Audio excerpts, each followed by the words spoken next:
He felt like he could play around with the story as much as he wanted, flat out ignoring the rules director Wes Craven established in the first movie. That's why we see Freddy attacking kids at a pool party in the real world rather than just coming after them in their dreams. I felt no compunction to follow the template of the first film. Several people did not like this, including Wes Craven, go figure, and Robert Englund. I remember really bringing up the script issues and saying this is really, really problematic, especially the ending. I do remember Freddy coming out at a pool party and feeling like, oh my God. Wes objected to the fact that Freddy appears when everybody's awake. There's certain rules you don't break. In the Wes Craven Bible, we broke a couple of rules. If he's out someplace just out in the open and surrounded by big teenagers, it's not going to have the power. You know, it's just you're just running up against a wall right away as a director to make that scary. Robert Englund's agent wanted a ton of money from New Line Cinema if they wanted Englund to reprise his role as Freddy Krueger. New Line didn't have a ton of money, but they did have a solution. And Bob Shaye said, why do we need to have Robert Englund? Because he's just a guy in a rubber mask. They found out pretty quickly that Englund is irreplaceable. We started Nightmare on Elm Street Part 2 with an extra in a rubber suit and mask. And he was just atrocious. He would walk like a dime store monster. He would sort of hunker around. Moving around like Frankenstein. Going like this. He was just terrible. Terrible. Leave a comment below if you support Robert Englund as Freddy. Michael J. Fox was originally considered for the role of Jesse Walsh, but was unable to accept due to scheduling conflicts with Back to the Future. When this baby hits 88 miles per hour, you're gonna see some serious shit. Other actors who auditioned for the role include John Stamos, Christian Slater, and Brad Pitt.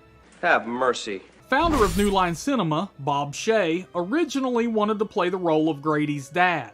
Bob Shaye has always been a slightly frustrated actor. He had wanted to play the father of Robert Rustler. Let's face it, while his dad doesn't get much airtime, it's definitely a role that requires some emotional highs. Lyman Ward is an established actor that's capable of delivering those emotional highs. Bob Shaye, on the other hand... What do you mean? Director Jack Shoulder, like any other director with common sense, told Shaye he'd rather have an experienced actor in the role, which resulted in Shaye almost firing the director on the spot. I said, I need a real actor to play that role. Bob got very offended by that. And at one point he even threatened to fire me. Jack could end up being a jerk from time to time, and that was one of his jerkier episodes. Luckily for the both of them, they were able to come to a compromise, and we got this epically hilarious thing of beauty. Bob Shaye looked darling in his leather costume as the bartender. He was so sweet, and I want you to know that we all believed him. Like this video and subscribe to the channel right now, or else Freddy will come and get you in your dreams. Trust me. A scene in the film had to be removed because it made actor Mark Patton so uncomfortable. It's no secret that there are sexual undertones throughout the movie. Undertones. Some crew members loved them, some hated them. However, Patton believes they went too far when they wanted Freddy to put his blades in Jesse's mouth, and he refused to do the scene. I said, well, you know, whatever. I mean, I can go there with you. And my makeup artist, he comes running across, screaming at the top of his lungs, stop! He needs makeup. And so he grabs me and he goes, don't you dare let him put that blade in your mouth. It'll look like you're blowing him. I don't see the big deal, bro. Patton, who landed the role of Jesse Walsh, had actually tried out for the original A Nightmare on Elm Street, but didn't land a role. The casting director had also rejected him for A Nightmare on Elm Street 2, but one of the producers found his publicity photo lying on the ground, picked it up, read his credits, and said, what about him? The rest, as they say, is history. One of the cheesiest moments in horror history has to be, well, A Nightmare on Elm Street 2 in general. It's okay. It's all over. Still, the psychotic parakeet that burst into flames in the movie is bad. Like, Courtney Cox's haircut in Scream 3 bad. But the scene could have been salvaged with, "Oh my God, what the hell is this?" And so we built this demonic parakeet, and it was demonic, I'll tell you. It was oversized. It had a rod coming out of its butt, and it could flap its wings and move its head. I think it didn't get used because it wasn't parakeet-like enough.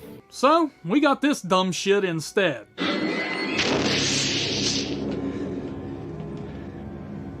Well, at least we've got you, Clue. Mark Patton's biggest regret in his entire film career definitely has to be Amityville Clown House. Certainly it's one of a kind. If there was one thing that I could delete from my filmography in my entire life, it would be that dance scene in my bedroom. Oh, well, I guess my opinion just doesn't count for anything. But Risky Business with Tom Cruise was so popular that they wanted to rip it off, even though Patton absolutely did not want to do the scene. But we all know how that went. The original idea for Nightmare on Elm Street 2 is quite shocking. Screenwriter Leslie Boehm had written a script entitled A Nightmare on Elm Street 2, Freddy's Baby. My concept was a homage to Rosemary's Baby. I came up with a plot that had a new family move into the house. A teenage boy, his pregnant mother, and a stepfather the boy didn't get along with. It was a real bloody, scary idea. Much more physical and realistic because the dream reality stuff was less central to these movies then. My story was more of a possession scenario with Freddy getting inside the mother's womb, controlling the fetus. But New Line Cinema passed on it because executive Sarah Risher was pregnant at the time, and I understand the idea upset her. So they went with David Chaskin's concept instead. As we all know, Boehm's idea would not go unused as he was hired on to write the script for A Nightmare on Elm Street 5, The Dream Child. It's a boy! Freddy finally got his baby. Jesus Christ, it's the mother lode.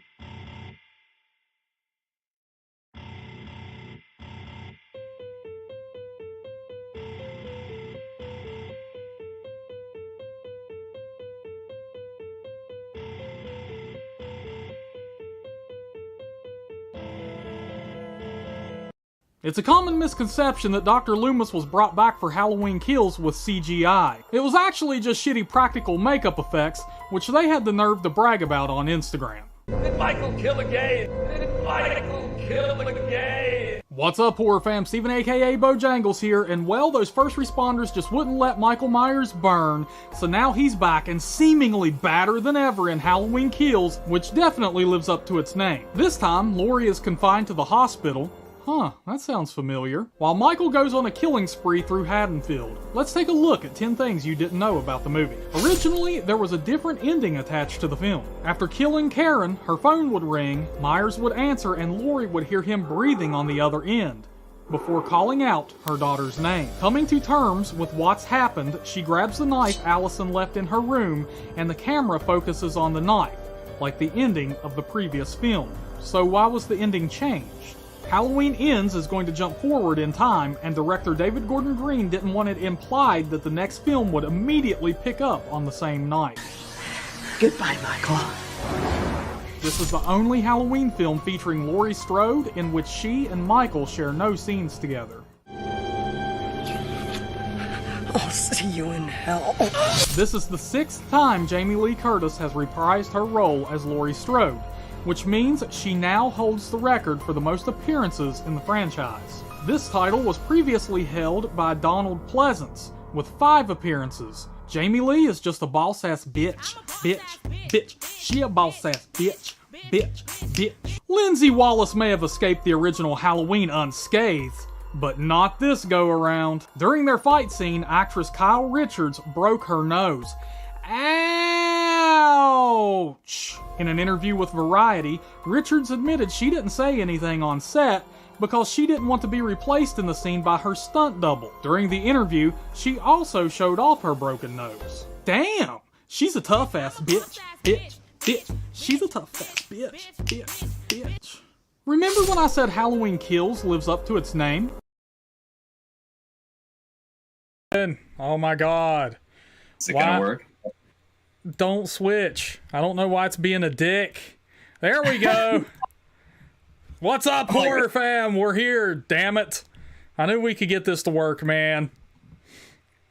Dude, it's all that science you got going on now, man. Yeah, I know, right? All right, man. So just letting everybody know, we just got back from the theater. Oh my god, dude. It is such a pain in the ass to go see these and then do the podcast because it's like so dangerous.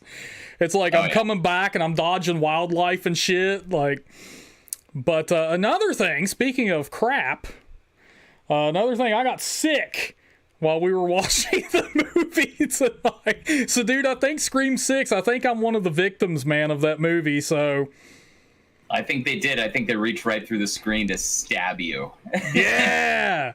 So, like, if something, you know, comes up tonight, man, and you have to take the stream over for 5-10 minutes, man, it might happen. I'll do the Wayne's World thing and just stare in the camera. Yes, please. Yeah. Just help me out like that, man. I'll be your Garth. Yeah, it's something. Yeah, so tonight we're going to be talking about Scream 6. We just saw it. Did you see it? Nope, I see lots of poop showing up. Yeah, for sure. Necro, did you just see Scream 6? Yeah, went and saw it with Melissa after work today. Same time as you. Yeah, we hit that 5:30 special premiere time, huh? Yeah, we did. Yeah. Ran out of the theater screaming Darth Vader is Luke's father and, you know, freaking everybody out. Oh, my God. Dude, totally. All right, man. So, like I said, tonight we're going to keep it spoiler-free. We're going to be as soft and as gentle as we can with the old Scream 6-a-rooski, so... I don't know how soft we could be. Yeah, we're pretty hardcore. No, man, I took some notes here, okay? Dude, so have you done anything special to prepare for this podcast? Have you been... We've been watching through the old franchise. I fantasized about who the killers could be in this one and made up the most ludicrous ones I could think of. Like, since they were back in New York, that it's actually Jason Voorhees. Yeah. I went back and thought about some of the different movies and the way that I wish they had ended, particularly like Scream 4. Yeah. But other than that, you know, I'm pretty fresh on most of them. You know, I think I resaw when we did that last Scream discussion. I rewatched all of them again. And so, like, I think when we were preparing for Scream 6 to be, like, the trailer came out or something. But yeah, that's about it. I heard Dragon Blues, though, hadn't seen some of them, though. No, she hadn't, and it was very interesting. Like, I would like to get her on here to discuss the franchise because it's kind of hard to watch all of them back to back, man. You know, we watched one every night, and it's really hard to get through. That's actually a question I want to ask you later at the end of this stream. But we'll see, man. All right, so on to the Scream 6, man, and nobody here has to worry about anything. We're not going to spoil anything. Before we get into it, El Pato, Big John, Maestro Megatron, Jonas, Chad, J.K. Dragon Blues, oh my God, Patty Heckman, DOD, it's nice to have you all in here. Tonight's stream goal, since last week, we had to share embarrassing stories and Necro escaped. This week, if we hit $10, man, you got to share an embarrassing story. My life's an embarrassing story. Half the people on here probably that were at those stories. Dude, you will never top the freebie you gave us when you said that you were at the water park and your shorts just ripped open and your whole ass was showing. No, but you know what the thing about it was? I wasn't really embarrassed. What I was upset about was that the only one who pointed it out and was checking out my ass was some really gigantic dude. Yeah. And, he was like, your ass is showing. There's no chicks checking out my ass. None of this. That's what I was embarrassed about. It wasn't that my ass was hanging out. Dude, so, hey, man, just the chicks were intimidated by your sexual machismo, man. Yeah, I'm sure that's what it was. Yeah, dude. All right, man. So that's our stream goal. If anybody wants to donate 10 buckarooskies towards that, we'll get it going. But until then, Scream 6, man, a lot of people have been looking forward to it. A shit ton of hype about it online, all that good stuff. It picks up where Scream 5 left off, except this time they're in the Big Apple. They're in New York City, and this isn't the first time we've seen a slasher move his ass on over to New York, man. Because we saw that with Jason Takes Manhattan, and I think we all know how that went over. So... Yep. Dude, right there. Yeah, you want to go first? Man, I could tell you. Okay, so I broke mine up to where I will give my final thoughts at the end, but I broke it up to where I'll go over like the good stuff, the bad stuff, and then my final thoughts. And good stuff, bad stuff, and then final thoughts. That's how I have mine broken up. We can do it however you want, man, if you want to chime in. But I'll say this to get us started. Because one of my notes here, the first note under good is the beginning of the movie. I really liked how they started this movie off, man. It goes balls to the walls, and it really threw me for a loop there for a minute. I was like, oh my God, what's going on? I would agree with that. That was it's hard well, I can't tell you anything about the beginning, but yeah, the intro for the beginning was definitely unexpected, and it was a good way to kick it off for sure. Yeah. Totally agree. Absolutely, man. And I thought, after, I think you obviously know what's going to happen. Yeah. But and then you think like, oh man, so there's going to be a twist here or something, and sure. we've seen before with the beginnings of other Scream films, and I was like, oh, that's what they're doing, and then they didn't, and I was like, oh my God, okay, that's pretty cool. I like that. Patty Heckman's asking. Yeah, so for those who are just wondering, don't want to get too overly spoiled with it, I would say yes, go see it. If you're up on the series, I say go see it. So my thoughts are this as far as that question goes. If you have seen other Scream films in the theaters and you want to, or you haven't and want to see a Scream film in a theater, whatever, then go see it in the theaters. But I would say as far as like movie quality, I would say stay at home and watch it when it hits video. I don't think you necessarily need to see this one in theaters. Couple scenes where I would say you would miss out not being in the theater. Because really? one of my good things, and this isn't ruining any of the movie because we did see some shots in the trailer of some subway action. Yeah. I will tell you the parts that they did with the subway were better than I expected. Oh my God, really? Yeah, I wasn't expecting it to be shot as well as it was. I mean, you knew something, there's some parts of it where it's like, okay, this is very predictable, but I liked the lighting and the dark, and being in the darkness with it was cool. See, I thought the subway sequence that you're talking about, and yes, we saw this in the trailer, so we're going to discuss it. No spoilers though. Yeah, I thought it was very poorly done and lackluster, and you knew what was going to happen. Yeah, well, I mean, there was a couple, and when we get to the bad stuff, I'll get more into it. There were a few things in the movie. I'll just mention some of the bad things that I thought about the movie was that they really pull on your suspension of disbelief of where things happen in the movie and you're just like, nah, that would not happen. Yeah, absolutely. No freaking clue that would happen. Yeah, I mean, you and I can talk like after the show's over about some of them that are just like, I know what you're talking about because it happened a lot in this, but going with it's hard, isn't it? Yeah, going with I'm dying. The movie killed me. Going with another good thing on my list, the brutality.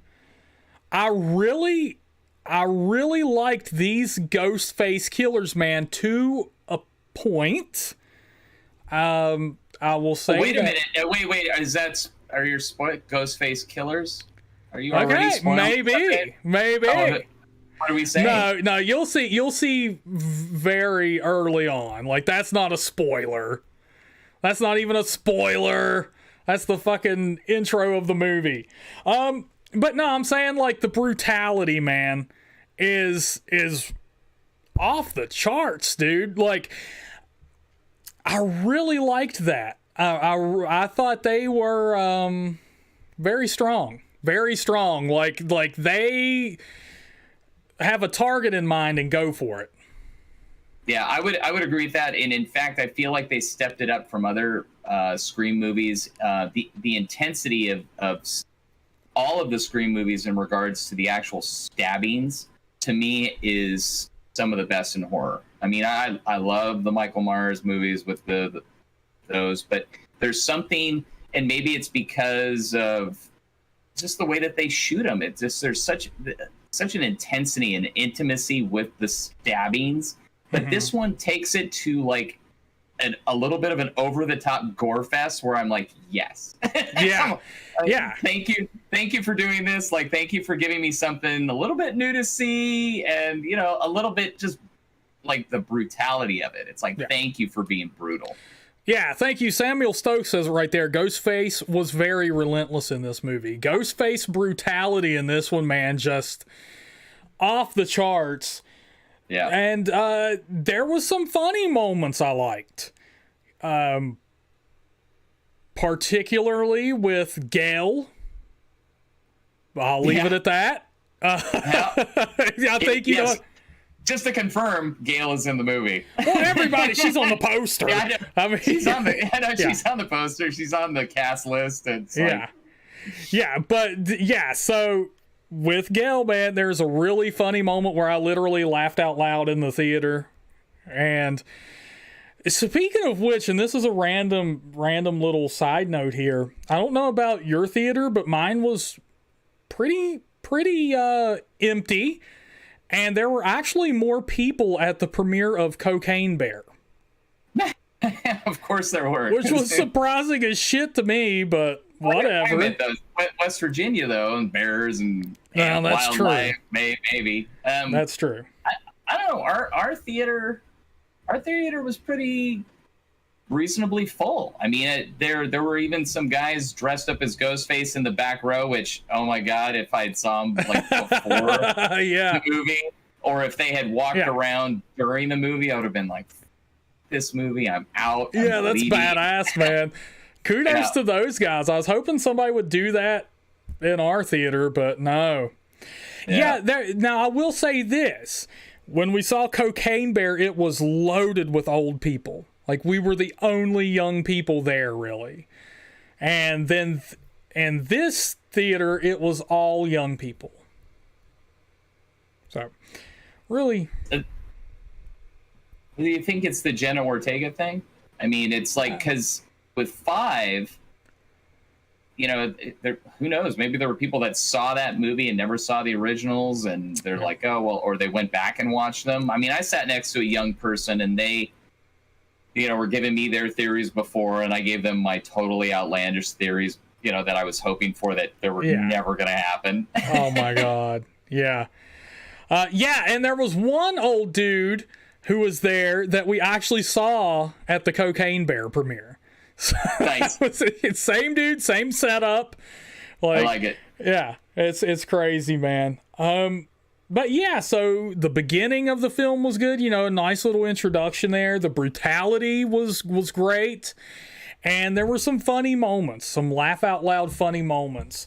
And then it goes on to the bad side of the film for me. I don't know about you. Is there any good points you want to share? Well, we covered the brutality. I liked the way some of the scenes were shot. There were some kind of outlandish scenes, but overall, I like their sets. I was worried about New York itself being just such a big city. Yeah, that it was just it could turn into John Wick.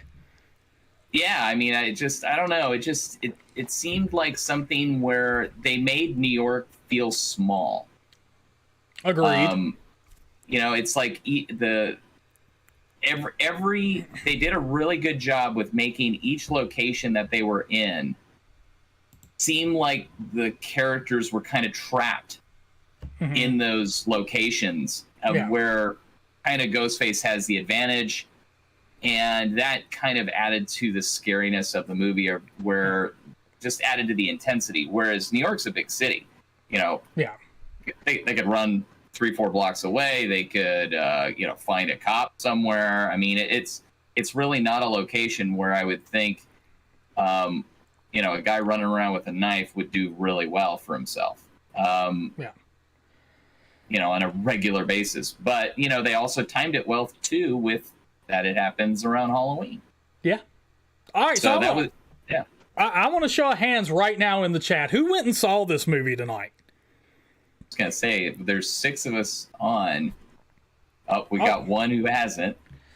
Michael Paul. Oh, no. There's 22 people in here right now, man. So I want to say, really? okay. Yeah. So, wow, cool. Yeah, you just haven't refreshed. No, I'm refreshing. Okay, so Samuel Stokes said he saw it tonight. Michael Paul has not. Dragon Blues, of course, saw it tonight. Jonas has not. Chad Esmond says he's going tomorrow. So, one thing I'm going to say about this, man, since we're moving on to the bad stuff, and I'm going to go ahead and ask you first. Did you guess who the killer was? No. You did not. Okay.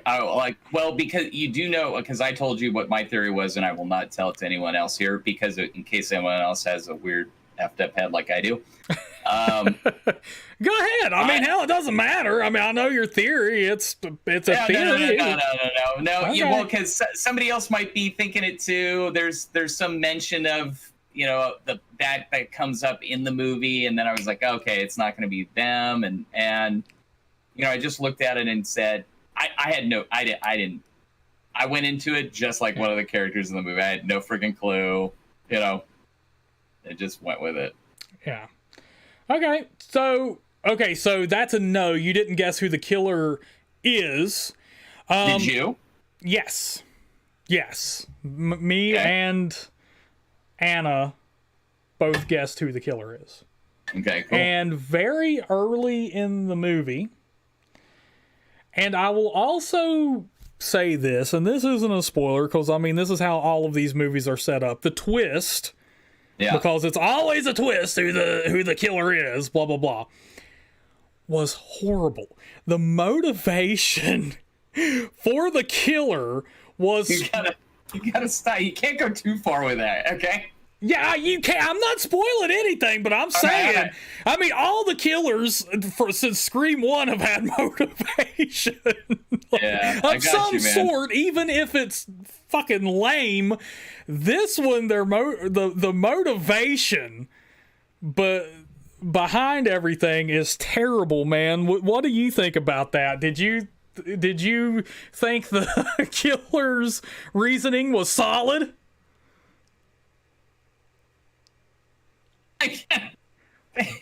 Yes. Look at that head shake. Oh my God, he shook his head no while he says yes. I don't know, man. He's like, no, it sucked. I just look at it and I go like, I don't want to ruin anything for anybody. Dude, because you're not. Okay, so let me ask this. Does anyone think we're ruining anything or giving anything away so far? Are we doing okay? Because we're being really careful not to spoil it, because people go nuts over these, and I know it would have sucked ass to know who the killer was in the first or something. You know what I'm saying? Like, well, for me, I was about to say something like, well, if I was in that sort of situation, I could possibly get behind that idea. But, oh my God, how the hell would you be in that? I mean, Jesus. Dude, that's why if I said it, I can't tell you why, because if I did, it would be a spoiler. Oh my God. Dude, okay, so I will say this. They stretched really, when you talk about suspension of disbelief. Yeah, I got you. This is it. That twist, you better have a shit ton of disbelief ready, man. Like,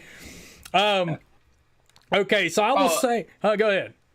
Oh, I was gonna say, I mean, some of the motivations for some of the other killers was. Oh yeah, absolutely. It was just in line with any of the other ones. I mean, there's, you know. I think one of the killers in the old one, like, he didn't even have a motivation. He just wanted to do it. This is going to rock. It's a great idea. I think this kill some people. Yeah, dude, but it was Timothy Olyphant. Like, does he need a reason to kill people? No, not when he looked like that in that movie. Yeah, man, of course. He looked super crazy in that movie. Hell yeah, he did. Yeah, so, yeah. Hey, Michael Paul, welcome. Samuel Stokes says that he liked it. I will say that I'll give my overall thoughts at the end. I think it's safe to say here, I'm going to guess Necro does as well. I did like it. Michael? Go ahead. Well, relative to Scream 5, I mean, and 4. Oh, my God. I liked it better than 4 and 5. And you know what? I would almost say that I probably liked it better than 3. Oh, wow. Okay. Yeah. Okay. Maybe we need to go down that route in our summary and explaining a little bit why without ruining it. But I mean, this is a tough one, man. It's but in regards to things I didn't like, some of the relationships I just didn't. Oh, okay. Yeah. Like the character stuff and some of the connections they were trying to build between the characters, and just didn't buy like I think like the main love interest, all the love interests in there, I just didn't buy any of them. I'm like, they all felt like contrived and forced, and that's a problem since the 5th one. And this is a continuation of the 5th one. Yeah. The character development is piss poor, and the characters we do get, I don't like. Mindy, I was not a fan of her whatsoever, and this one, I absolutely hate her. I hate her more than any other character in the movie. Yeah. She is super annoying. See, ask me after the show too one thing about that character, so we don't ruin it for everybody. Okay. But yeah, she sucked. Well, so as everybody knows, Mindy is our film geek. That was made evident in the 5th one. Yeah. So they've essentially tried to recreate Randy, and the way, I don't know if it's the way they've written her, I don't know if it's the way she acts it, but she is so outrageous in her delivery and the way she acts and the way she delivers. Like, she goes on this whole tirade and stuff, and it's like so just outrageous, man, and overbearing, and it's just I really dislike her character, period. Like, yeah. Didn't really like her exposition on the whole thing. It just it felt very forced, and Well, where Randy was passionate about his fandom, about the movies, and he was passionate in his line to really, these are the rules of the sequel, and then he goes over, I mean, for God's sakes, he even leaves a videotape in the event of his early demise. He was telling people as if their lives depended on it. Yes. Whereas she delivers it in such a way as like, oh, by the way, these are the rules. And these are the rules, and I'm super excited because let me tell you about the rules. Yeah. So if you don't listen to me, oh my God, this could be the killer or that could be the killer. You just don't know in these movies. And it's like, oh my God, Randy, like you said, delivered that shit like people are dying. I'm watching my friends die here. We need to treat this with some respect. And she just comes in, you could be the killer. It's like, you're fucking outrageous. Stop. What they should have done was brought Randy back via a seance. It's like they had him come back via a video recorder and have him like appear and deliver the lines that were needed in this movie because she couldn't do it. Okay, so here's another thing I hate, but this leads me to that. I hate the Skeet Ulrich fucking flashbacks because it gives me Rob Zombie's Halloween 2 vibes with Sherry Moon Zombie and the White Horse. Because and they did this in Scream 5, like Sam would see Skeet Ulrich in like the reflection of a window. Go ahead, pick up the knife, Sam. You can do it. It's in your blood. And it's like, Dragon Blues calls him Ghost Dad. Absolutely. That is one thing I hated. Drop that cheesy Skeet Ulrich shit. Yeah, man. Dude, I wanted to scream at her, go kill people, go do it. We need to get a hold of these directors, these writers, and it's like, you know what? Fuck off with the Skeet Ulrich character and just give Mindy Randy flashbacks. No shit, man. That's how they can bring Randy back. Fuck it, I'll take it. He can be like Yoda through the hologram. I'll take it. For all you people wondering, I am going to spoil this one thing. Skeet Ulrich is not riding on a white horse in a dream sequence. In case any of you were hoping that was going to happen. He may as well be. He may as well be, dude. It's the same. That's going to be my only spoiler for all of you hoping for a dream sequence of Skeet Ulrich and a white horse. It didn't happen. Doesn't happen. We get the same Skeet Ulrich that we got in part 5. Like he just appears in reflections and shit, like car rear view mirrors again. But and it's like, oh my God, that is so cheesy. That is really, really bad. We've seen this done before, guys. It's 2023. We can stop. Another thing, though, dude. I was looking at Chad Edmonds' thing about bringing Randy back as a ghost or clone. Yeah. Well, that shows Chad Edmonds. He should write these things, man. I like it. Yeah. So this is, so people right now in the chat, I want to know. Based on our commentary so far, we're going to keep going. I want to know who's excited to see Scream 6 now, who is sold on it, and who have we just, have totally dissuaded. Who's like, there's no way in hell I'm watching this. And like I said, nobody knows my overall opinion yet. We'll save that for the end, Necro. We know you liked it, man. But here's another thing that I didn't like, and I'm telling you what, man, knowing the person you are, I think you're going to agree with me on this one. We'll see. I don't know. I think you're going to agree. The stakes were very low in this one. The stakes were very low in this one. That's all I'm going to say without spoiling anything. But the stakes in this one were extremely low. Are you saying that because of Nev not being there? No. The stakes were very low, man. And I will add on to it and say this. They did some things in this. I'm not going to tell you what they did, but this is one thing I hate. And I think it is really cheap. This is absolutely, I've complained about it with Stranger Things Season 3 did it a lot. And other movies do it a lot. Sometimes with dream sequences, sometimes with flashbacks, whatever. And or predictions, like the big Twilight thing where they had this epic battle. Scream 6 walks a lot of decisions back. They walk a lot of decisions back. The stakes were low. That's all I'm going to say on it. I'm going to leave it at that so I don't spoil anything for anybody, man. I hope you pick up what I'm saying. If not, we'll talk about it after. But the stakes were low in this one, man.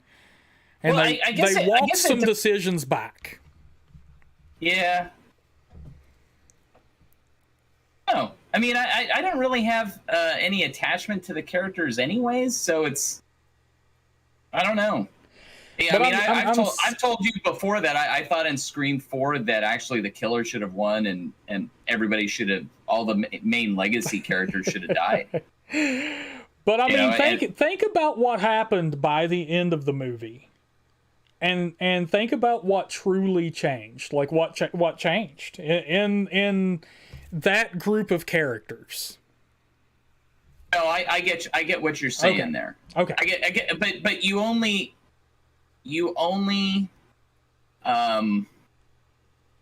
feel like that from looking at it as a whole, like from start to finish. That's what you come away with. I get where you're saying that. Okay. Yeah. Okay. I get it. Yeah. So and like I said, man, the thing I hate is when they do something and then take it back. I hope you get what I'm saying there. I will leave it at that. That's like, commit, have testicular fortitude, go through with it, man. So in the chat, I asked people, I was like, okay, who have we convinced to go see this movie now? They're like, okay, we're going to go see it. And who has been like, no, I'm totally not seeing that. Patty Heckman says she wants to see it, and maybe she will start with number 1. I'm going to tell you this. I highly suggest starting with number 1 because number 1 is the best by far. On a scale of 1 to 10, number 1 is up here, and everything else is at least 2 points below it. So number 1, I would put it like an 8 out of 10.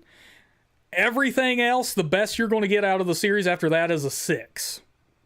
That's what I'll say on that, man. I don't know how you feel about that, Necro. I'd love to hear it, though.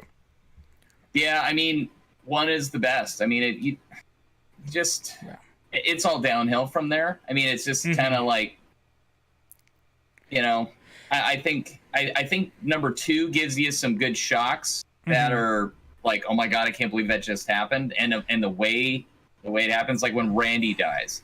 Oh, that was shocking, man. It was so disturbing and violent and it was like, here's our comic relief. The guy we're hoping, doesn't die, and he just wears it. 3, I look at it and I go, you got the movie and the movie thing. Yeah. The 4th one for me felt super money grab and just like, hey, let's make another, movie with the old characters. And 5, I just didn't even like. I just didn't like it at all. And I maybe that's probably one of the things of why I like this one was my expectations were so low that I looked at it and I just was like, whatever. It was just so low that like it could only go up from there. And that's I think what drove it and the new setting. Okay, man. Well, we're definitely going to get into that. I definitely want to talk a little bit about the franchise at the end of this. So I'm definitely going to comment on some stuff there. But Dragon Blues, who went and saw the movie with me, is like, now you have dissuaded me. I'm unseeing this movie. I like it, Dre. She's going to butterfly effect it. Like she's probably in there right now with a notepad and pencil making a diary. She's, tonight I saw Scream 6 with Steven. Yeah, she's going to go back in time with Doc Brown with the DeLorean and unsee the movie. I like it. Come on, Anna, get in the car, Anna. I left my beer at the theater, Anna. JK says, meh, not really interested in seeing Scream 6, but I wasn't before this stream anyway. Chad Edmonds says stakes couldn't be any lower than a clone Michael Myers. I said what I said. I get you there, Chad. Samuel Stokes says he knows what I'm talking about. Me and Samuel, we're like this, bro. We have The Shining or The Shinnin', whichever you prefer to call it. We're like that, man. But he says he doesn't want to spoil anything for anybody. I really appreciate that, Samuel. That's something I want to throw out there. People, please, if you've seen this in the chat, please don't spoil anything for anybody, man. We're all friends here. Let's let people enjoy the movie. I really appreciate that, Samuel, and you saying that, man. John Heckman said, if we were to watch one, which would be the best one to view? The original? Absolutely. You don't have to be done at that, but like I said, I'll talk about this later. Every sequel afterwards is at least 2 steps down for me.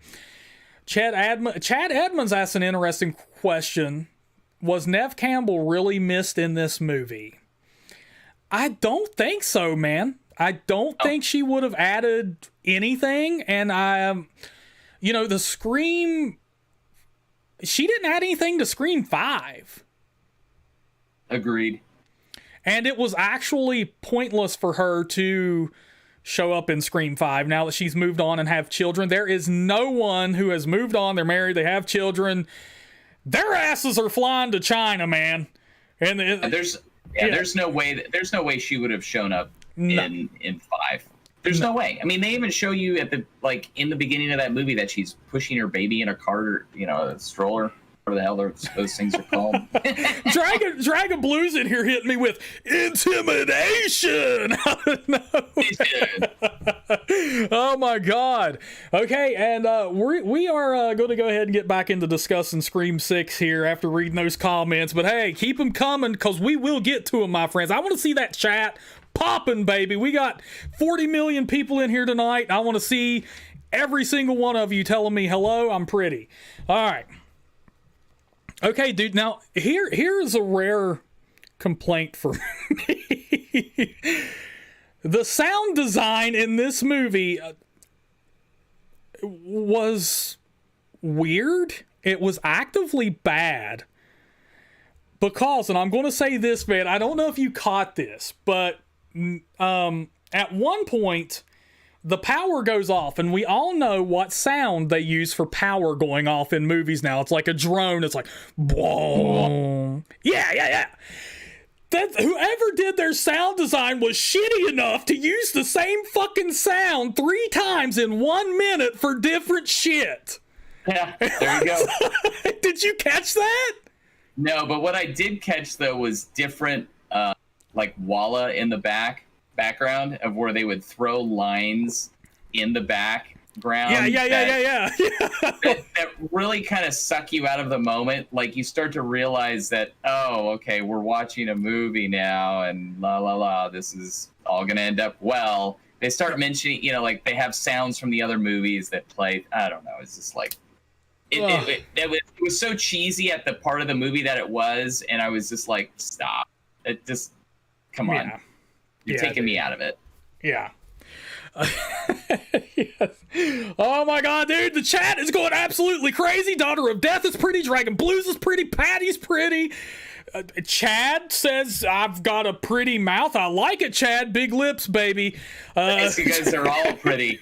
I'm telling you, man, with this red, I look very bright and red and pretty. You do, man.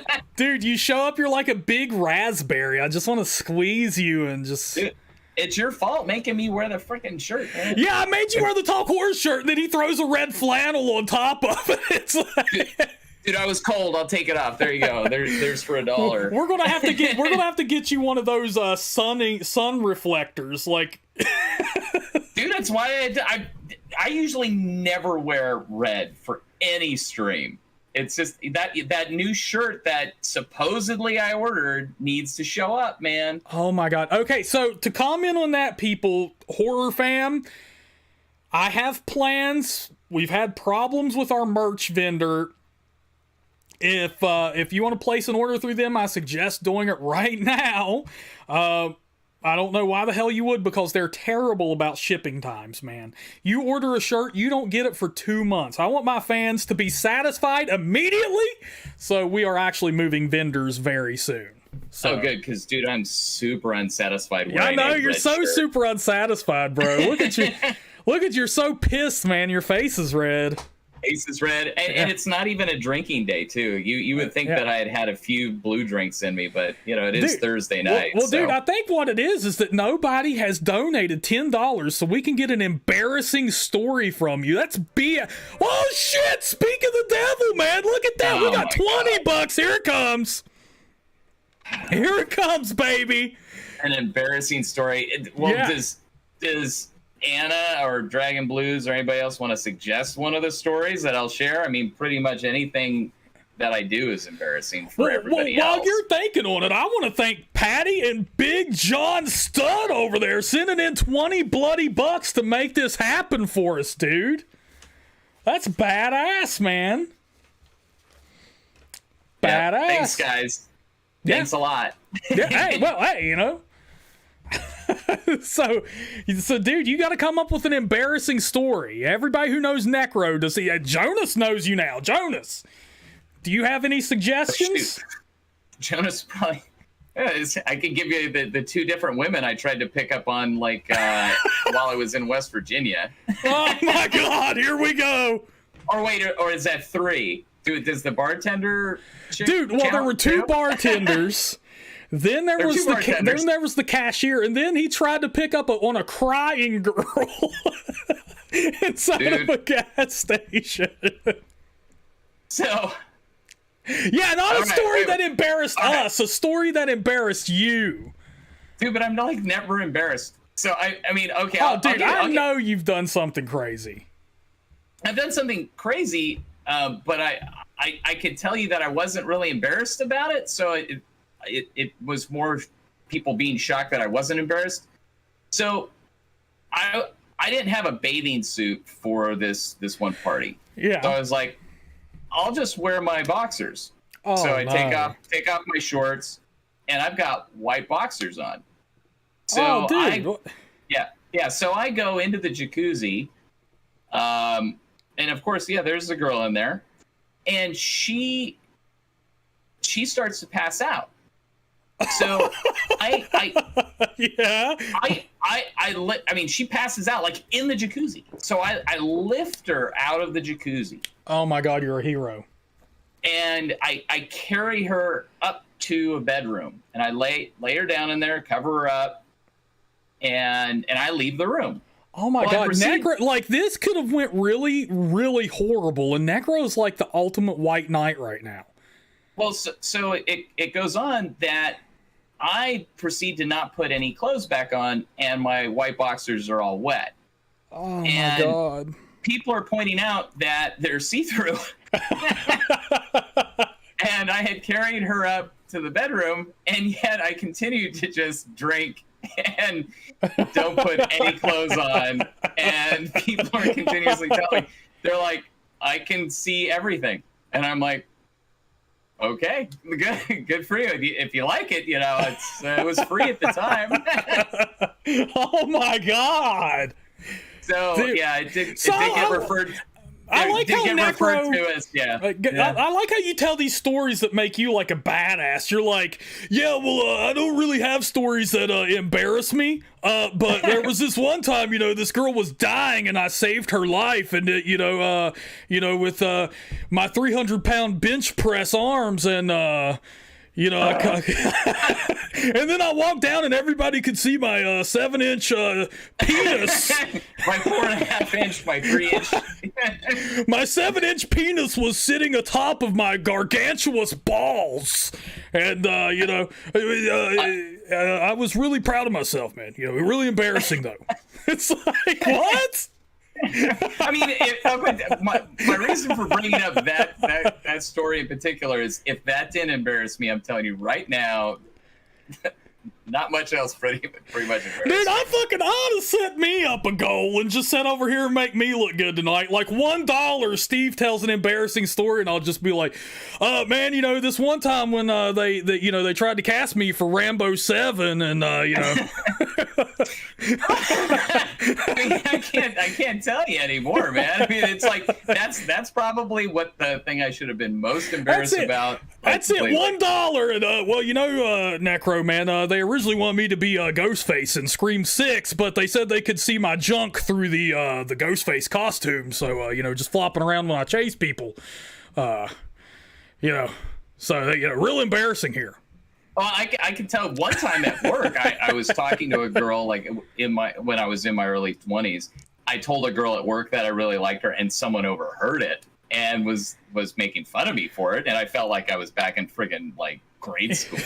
You know what? I have that was one. embarrassing. I have one. Yeah. I have one that no. This ain't my embarrassing story. Nobody hit a goal for me. This is for you. I know one of your embarrassing stories. Don't tell it, but it's the hot tub. Because when you hear the gist of it, like Necro got and hot tub, you're like, oh my God, what the hell happened? Like, I want to hear this story, but don't tell it, because I don't think that bullshit counts. I think what we need to do is put another goal up. For $1, Necro has to tell a truly embarrassing story, and it's the hot tub story. Hot tub story. That was the hot tub story. There's another. No. Okay. Let me put it this way: the hotel. No. The hotel hot tub. The hotel hot tub. The hotel hot tub. Which one? Oh my Which God! hotel? Here we go. The one where something horrible happened to you that resulted in an emergency room visit. Oh shoot! Oh, Chad Edmonds with the $1. You got to tell it now. Look what you did. Is this where I got spideritis? It's where you get spideritis. Oh my God! So I want to tell everybody how I was told this shit. I thought you were going to tell me about. I was like, there's a story I hadn't told anybody about this hot tub before. Is like where I was involved with relations with this girl in a hot tub, and it wasn't a hot tub I owned. And the next day I went over, and the dad had to clean out the hot tub, and it was really I was embarrassed about that. But if you're talking about the other hot tub. Yeah, so I want to tell people how I was told this. One time Necro used a hotel hot tub and caught chlamydia or some shit, whatever the hell it was. I was like, what? Yeah, okay. I was how the fuck does that happen? I was super concerned. What kind of skeezy shit have you been up to? Well, I was in a hot tub in Wichita, Kansas. And I go into the room after traveling, on a plane. It took 2 planes to get there. I was exhausted. They go, hey, we've got this hot tub in your room. And I'm thinking, oh my God. They're like, sorry, it's the only room. We won't charge you more for it. And I'm like, this is going to be awesome. Yeah. It's heated, everything. I mean, I touched the water. It's hot. I'm thinking, this is the best thing ever. Get into the hot tub. I hit the jets, and cold water blasts out all over me. Oh my God. So, dude, you were in somebody's cold ass reused hot tub water. Yes. And I'm sitting there going, oh, that's so gross. So I fly home. I'm really totally okay. Dude, I just picture you sitting there getting blasted with this cold ass water, and there's hair in it, and band-aids are floating by you and shit. Oh, gross. What sucks is after that, I fly back home, and my mom, I tell her it hurts to pee. Oh. I tell my wife that, and she's like, I'm probably couch ridden for a week or two. My mom gives me an antibiotic that makes it worse. Oh. And then I have to fly to Nashville, and then my boss has to drive me to an urgent care to get me other antibiotics. God, so how did you bring that shit up to your boss? Were you like, dude, my wee hurts? Oh, dude. Oh. Was your boss a dude? No. Oh, what? It gets even worse. Oh, shit. So, needless to say, I probably caught the HIV, whatever. I caught. So, the way that I explained it was, it felt like a spider had crawled up my urethra, laid eggs, and everything hurt, and I wanted to die. I just wanted to die. And what was weird was, because I had to go back twice, both times I got tested, no diagnosis. I never found out what the hell disease I had. Oh my God. Or whatever the fuck it was. Dude. But I got, clean bill of health. I don't know what it was. Dude, that's scary as shit, man. Because, I know, we've all watched, as us guys, we have all watched those, National Geographic videos of, a dude peed in a pond or, a stream in the Amazon and something went up his pee hole, and you're like, oh my God, I'll never... No, damn well none of us are going to be in the fucking Amazon peeing in a stream. That ain't going to happen. But we still make a pact with ourselves at that moment. I will never let this happen to me. And dude, that happened to you. That's so gross, man. Yeah. Spideritis of the penis. Spideritis of the... Okay, so, Chad, that was worth the $1. Holy shit. Dude, this is oh my God, dude. Yeah, it was weeks of not doing well. Yeah, dude, and that first story you told was yeah, sure, you saved the chick's life, but that's the Whopper Jr. We just got the Whopper.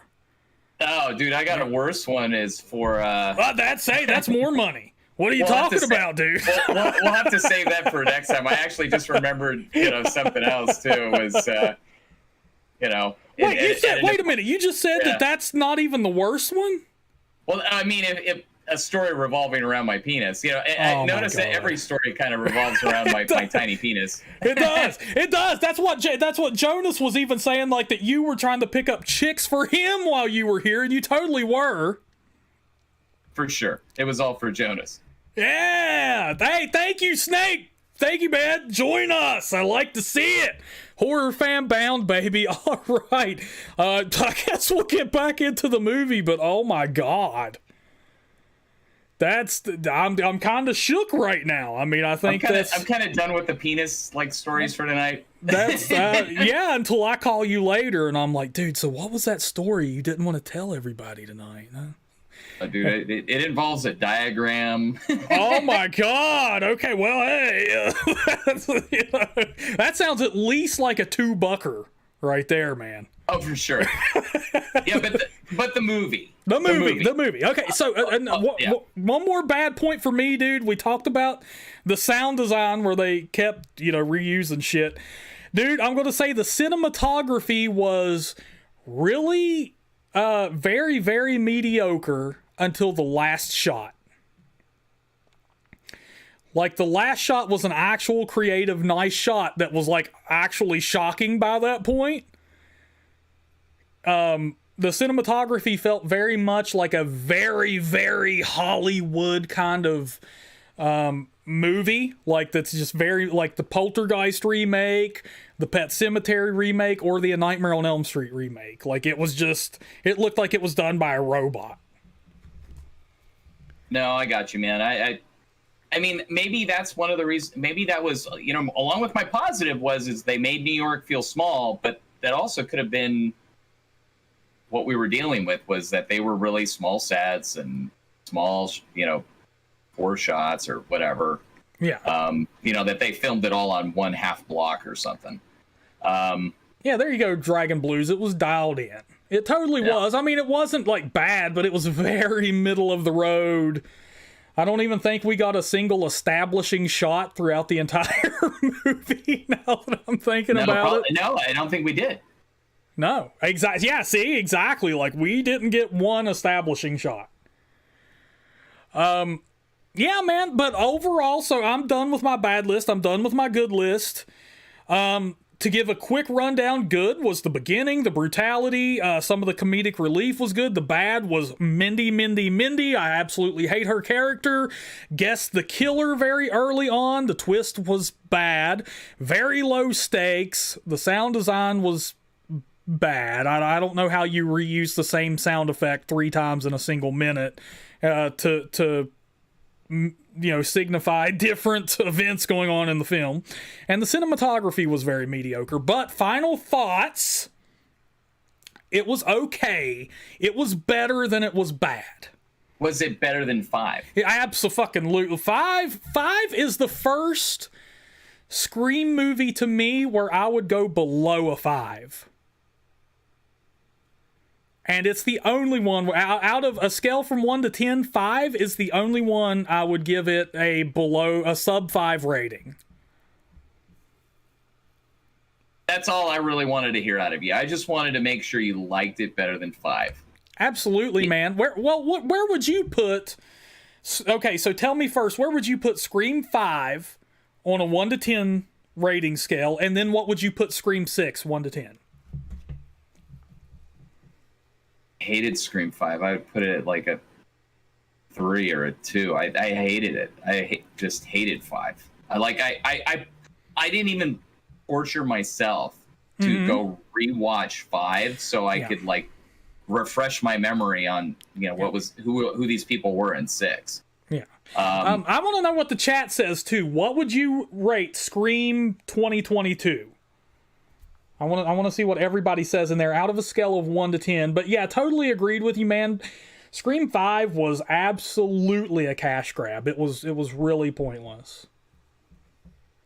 It brought nothing new. They didn't even try to bring anything new to the franchise, because at least Scream 2, it was a progression of Scream, and then Scream 3, it was like, oh, it's her brother. It's like, oh, okay, you tried, but Scream 5, okay.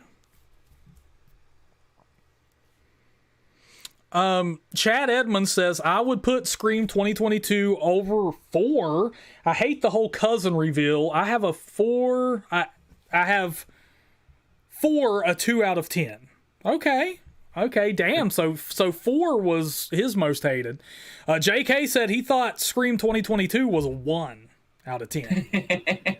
So he's right there with you, Necro. I hated it.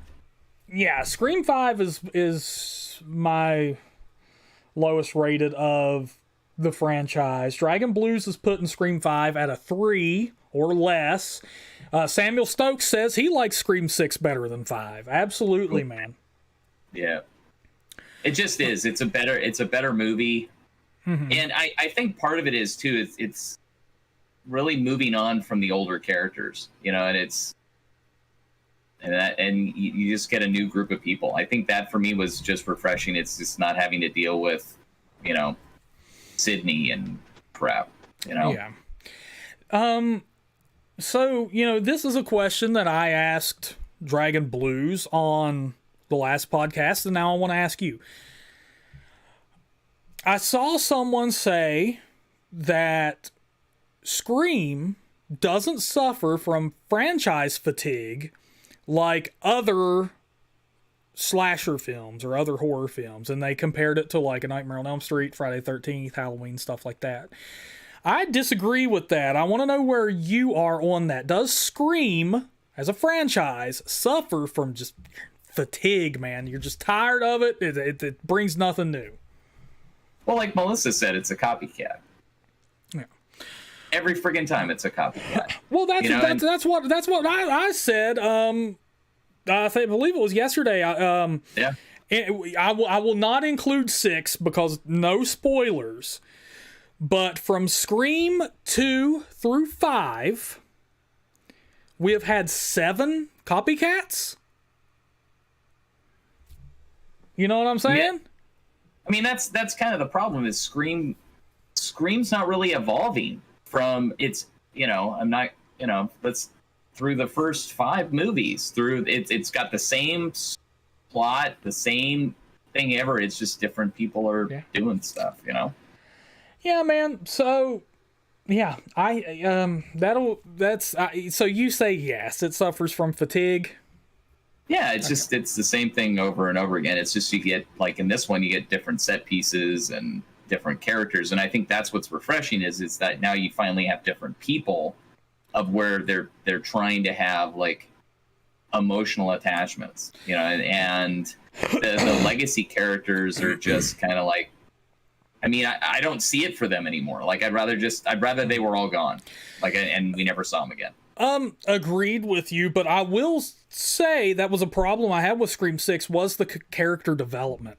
I don't really care about the new people. I mean, you know, I don't really either, but it's like I'm just tired of the baggage from all the other movies. The baggage is all the same for the legacy characters. Well, that's but man, that's a point for me. Is like, I really do think Scream should have been a one-off. It should have been a one and done. At worst, a trilogy. I would have accepted the trilogy, but it definitely did not need a requel at all. No. And another thing that I want to get your opinion on this too, real quick, before we hop off of here. You know, I know we don't have much time here left. I really feel like, I know that Scream is totally going the girl power route. Like, it's all about girl power. Doesn't bother me. It's like, whatever. But Dewey never got what Dewey deserved, man. I think Dewey... Okay, so let me put it to you this way. By the time you get to Halloween 5 and we had Rachel, right? And Michael Myers stabs her in the first damn 20 minutes and she's dead. That was a shitty fucking send-off for Rachel. Yeah, I think Dewey got done really dirty. Yeah. And no, I'm not arguing the girl power thing. Like, I know that's blah, blah, blah, and it always has been. And that's another thing I think suffers from fatigue.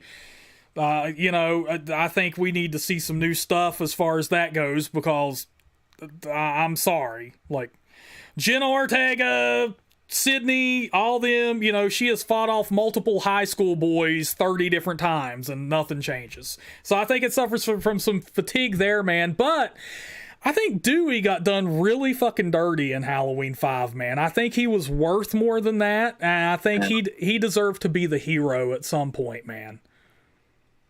Yeah, for sure. I mean, that would have been a good arc for him in Scream 5, is that he ended up being the hero.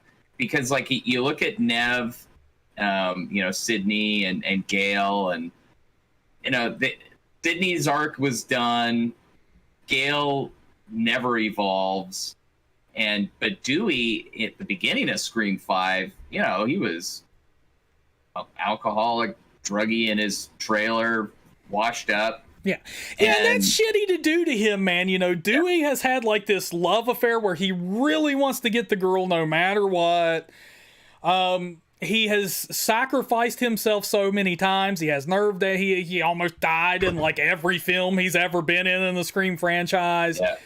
And they do him dirty. They turn him into like this alcoholic loser, who lives in a trailer now. He's, you know, in the downward spiral. He's a disgraced ex-sheriff. And it's like, man, that's dirty. Yeah. They always do that to him, though. They always bring him, like, way down. It's like, yeah. Oh. And it's just dirty, man. And folks, right here, I'm not even going to read it out loud. If you want to see why you never trust Briggs's opinion on anything, because literally every single person in here is on the same page as far as Scream 5 goes, except for Briggs. I'm not even going to read it out loud, but that is why you do not take his recommendations or opinions seriously, people. I saw that. I just read it. Yeah, so there you go. See, Necro is laughing at you. You get laughed at. You get laughed at by a guy who caught hot tub penis spideritis, bro. Yeah, dude. You gotta watch out for those spiders. Yeah, you gotta watch out for those penis spideritises. Yeah, man. JP. So Necro is representing the big Talk Horror. He picked that up from the Talk Horror store. If people want to go order from that store, they can. I'm not really promoting it at the moment, and I don't suggest it. We are moving vendors. The move should be done this week because it is taking our current vendor way too long for people to get their merch, and I want my horror fam to be satisfied immediately. I'm in discussions with a new vendor right now, so I shouldn't post the website then. You can post the website if people want to get their hands on the current designs. That would actually might be a good idea because we may change some new things over at the new vendor. I have a new reveal coming up very soon. We'll have some new merch on the way. Yeah, Jonas, it's taken a month. For me, it's taken 2 months. For you, it's taken a month. You just ordered a new Talk Horror shirt. Dude, yeah, I did. It was like at least a month ago. I forgot I ordered it, and until the whole red shirt crap keeps coming up, man. So yeah, and actually, I just somebody else, I have a shirt on the way to them, and it's at this point I'm like, did it get lost? Because it was sent directly from the vendor, but I don't know, man. So if anybody wants it, go snag it up. There's some designs on there you might not be able to get after I've officially moved, but I wouldn't suggest ordering from them if you can wait. Okay, so Patty Heckman is peacing out. She's going to go watch Scream. Have fun, Patty. I hope you enjoy it. Please let us know what you thought. Let's see here. Chad Edmonds wants a bloody heart design for like Talk Horror's Valentine's Day 2024. Patty says she got her pants, but her shirt never showed up. What the hell's up with that? That's what I'm saying with these vendors, man. They gotta go. And unfortunately, folks, these are the official vendors of fucking YouTube. They're the only ones that I can integrate their store with the... So they suggested them. I thought they'd be safe to go with. And totally not, man. Usually how I go is just pants but no shirt. Oh, there's a cat that... Uh-oh. One of my cats was coming over here to say hi. Jonas wants to know if I can start spraying my cologne on the shirts before I ship them out from now on. And Dragon Blues is like, hell no, that's only for me. Oh, look at what's the cat's name? This one's name is Aki. See, Aki even hates Scream 5, Briggs. Get out of here. She was coming to yell at me. She always comes up here and yells at me, like, go to bed. You have work tomorrow. Yeah, man. So, folks, I would put Scream 5, or Scream 6, excuse me, at about a 5.5. Like I said, it was better than it was bad. I didn't think it needed another sequel in the series. You know what? I'll say this. It was entertaining. I would say you don't have to go see it in the theater. If you've watched all the other ones, go see it. I mean, rent it. I liked it a lot. There were things I enjoyed about it, being not besides the fact that I went out on a work night on a Thursday and saw it, so that was kind of a bonus. It kind of made the week go by faster. Yeah, absolutely. But yeah, I think you'll do better off trying to find something new. Like the trailer for Evil Dead Rise came out. And, oh my God, that looks so good. Was that before your movie?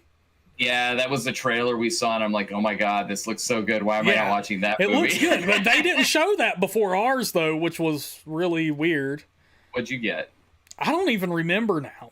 I don't know what trailers they showed, but it wasn't that. It was the Mafia Mom or Suburban Mom or some shit. That was one of them. Yeah, I'm not sure, man, but not Evil. I've seen it a couple times, though. They played it before, I think, Violent Night and Knock at the Cabin, maybe? I'm trying to think. We got... Shazam and Dungeons and Dragons. Oh, the new D&D trailer was terrible. I mean, I almost felt like it was a joke. Like I said, they had a previous D&D trailer that was actually good, and then this one seemed like if they put me in charge of making it, like, here, do the best you can, and like it seemed like a joke, like it happens in a world of Dungeons and Dragons. I'm like, what the hell is this voiceover? Yeah, it was really weird. In a world that everybody loves. Oh yeah, it's like, what? Yeah. Hey, and if anybody wants to leave any questions or comments, right now's the time. We're going to go ahead and start winding this down, wrapping it up. Yep, time for sleep. Yeah.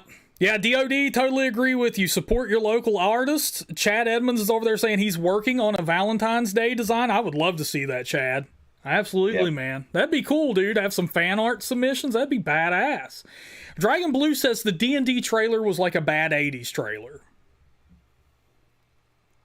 Yeah, but worse. Like it's almost like it was an 80s trailer, but like, I don't know. It was so bad. Yeah, I hear you, man. Well, JK is just saying good night. He's like, I've had it with you guys. You've talked enough shit. We've heard James's spideritis story. It scared the shit out of me. I hope I don't have nightmares about that tonight, man. That's probably the scariest thing. Oh my God. Oh, JP's got a new design for us too. Heck yeah. Get Nice. that merchy merch up, baby. Yeah. All right. Good night, JK. 60-second countdown for questions, people. We're going to wrap her up. Oh, man. Yeah. So, yeah, JK said he liked the podcast. We did good. Thanks, guys. Yeah. Yeah, man, it was fun. You know, I always love going to the theater. I wish I wouldn't have gotten sick while I was there. Because, you know, it sucks to sit there, man, with like this pit of despair in your stomach the whole time. Dude, that's just horrible. But look at how dedicated you were, though. I was. I didn't even get up, man. I didn't even get up. I was like, you know what? Whatever happens, happens. So it was like Alfred Hitchcock living in my stomach. There was suspense there, man. I had no clue when the bang was going to occur, you know? Oh, man. Jonas said it was fun as hell as always. Makes him miss WV. WV misses you, bro. We need you, Jonas. Get in the basement. I think you guys need to push Steven here to have an annual Talk Horror get-together of subscribers in either a haunted location or a horror movie location, like the Stanley Hotel would be great. I want to go. Dude, I've tried to make that happen forever. Since the message board days, that's always been a dream of mine. That'd be so fun. We're going to have to set that up, you know, where people are getting hardcore. They're, you know, they love us. I'm an internet celebrity now. We need to finally build that community we've discussed. I'm telling you, the best trip for the group of where you're actually staying in a nice place, but man, it's not. I doubt it's cheap. You know, I mean, we'd have to go like not around Halloween time, though. That would be the best time to go to the Stanley. It's so fun. Oh, dude, screw that. I've already got my location picked out. I'm going to rent. Yeah, it's going to be old school cabins, just like Friday the 13th. And we just set up a damn projector inside a cabin, and we all, or outside, and we all just have to sit around it, man, and watch old slasher movies. Oh my God. And you hire like random people to dress up as Jason to like wander around the forest. Yeah, we could do a murder mystery. Yeah, murder mystery. I bet it's Necro. I bet Necro did it. It was Necro. I'm right here the whole time. That's what we'll do, man. You can be a copycat. Yeah. You know what? I'll channel Randy's ghost. Yeah, there you go. Yeah, that'd be awesome. All right, my friends, we're going to hop off of here right now. I'm going to go get me something to eat, replenish my fuel at 10 o'clock at night. Thank you all so much for coming in. I hope we served you well. We tried to keep this as spoiler-free as possible. Go see this movie if you love the Scream films and you can't miss one. Go check it out. If not, right now. If not, wait for it on video. Have a fun time either way, folks. I'm happy to say though, Necro, the streak stays alive for me and Dragon Blues. The last 4 movies we've seen in theater have been good enough. Like good enough. I'll take good enough, man. Well, we actively really liked the previous 3 films we've seen, but hey, thank you all so much for all the hearts and loves. We love you all, man. Thank you all for coming in. Thank Patty and Chad Edmonds and Big John Stud for those donations. And Necro, thank you for being willing to come on here with me and share your spideritis story. Yeah, join us next time for more nether region. Yeah, the next goal, dude, the next goal, I'm gonna, just to dick you over, I'm gonna put it at $5 and Necro has to share an embarrassing sexual encounter story. Dude, there's too many. Well, good, then we get multiple $5, man. I'll take it. I'm sure everybody doesn't want to hear that crap. Oh, man. They do, because Jonas has already given it a nickname. He's calling it the Necro region. Yeah, so. It's all dead down there. All right, see you guys. All right, man. Good night, everybody. We'll see you next time.